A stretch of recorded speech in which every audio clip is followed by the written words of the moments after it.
एक आदमी रेगिस्तान से गुजर रहा था, लगातार बुदबुदाते हुए। कितनी बेकार जगह है ये, बिल्कुल भी हरियाली नहीं है, और हो भी कैसे सकती है। यहाँ तो पानी का नामो निशान भी नहीं है।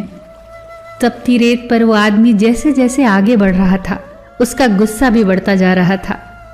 अंत में वो आसमान की तरफ देखकर झल्लाते हुए बोला, क्या भगवान, आप यहाँ पानी क्यों नहीं देते?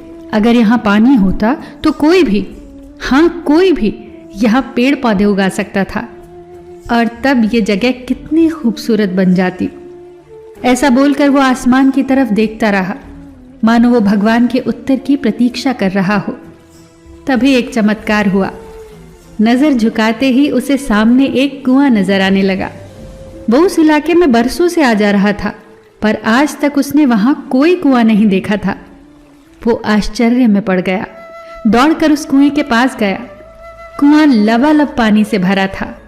उसने एक बार फिर आसमान की तरफ देखा और पानी के लिए धन्यवाद करने की बजाय बोला, पानी तो ठीक है, लेकिन इसे निकालने के लिए कोई उपाय भी तो होना चाहिए।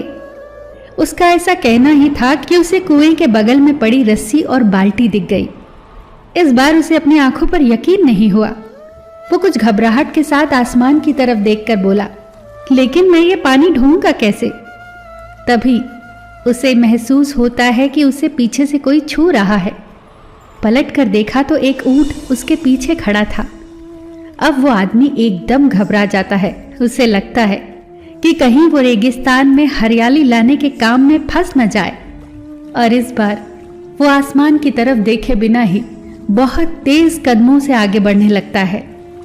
अभी वो 2-4 कदम आगे ही बढ़ा था कि एक उड़ता हुआ कागज का टुकड़ा उससे आकर चिपक जाता है। जानते हो उस टुकड़े पर क्या लिखा था? उस टुकड़े पर लिखा था, मैंने तुम्हें पानी दिया, बाल्टी दी, रस्सी दी, पानी धोने का साधन भी दिया।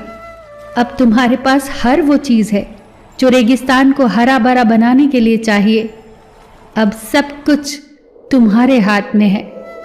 आदमी एक क्षण के लिए ठहरा और अगले ही पल वो तेजी से आगे बढ़ गया, और रेगिस्तान कभी हरा भरा नहीं हो पाया। जानते हो क्यों? क्योंकि इंसान की आदत है शिकायत करने की। वो अपने अधिकार बखूबी जानता है, पर कर्तव्य नहीं। जब कोई काम उसके मन के हिसाब से नहीं हो रहा होता तो वो दोष देने लग जाता है, हमेशा दूसरों को। कभी वो किस्मत को दोष देता है, कभी भगवान को, कभी माँ बाप को, कभी सरकार को। दोषारोपण के चक्कर में वो इस बात को भूल जाता है कि इंसान के अंदर वो शक्ति है कि अगर वो चाहे तो अपने हर सपने को पूरा कर सकता है, अगर वो चाहे।